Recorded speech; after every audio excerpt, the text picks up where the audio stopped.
اور اگر تم اپنے پروردگار کی رحمت یعنی فراخ دستی کے انتظار میں جس کی تمہیں امید ہو ان مستحقین کی طرف توجہ نہ کر سکو تو ان سے نرمی سے بات کہہ دیا کرو،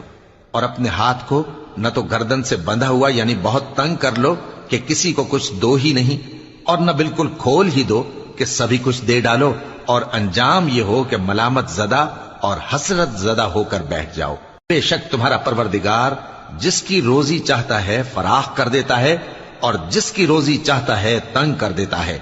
وہ اپنے بندوں سے خبردار ہے اور ان کو دیکھ رہا ہے۔ اور اپنی اولاد کو مفلسی کے خوف سے قتل نہ کرنا، کیونکہ ان کو اور تم کو ہم ہی رزق دیتے ہیں، کچھ شک نہیں کہ ان کا مار ڈالنا بڑا سخت گناہ ہے۔ اور زنا کے پاس بھی نہ جانا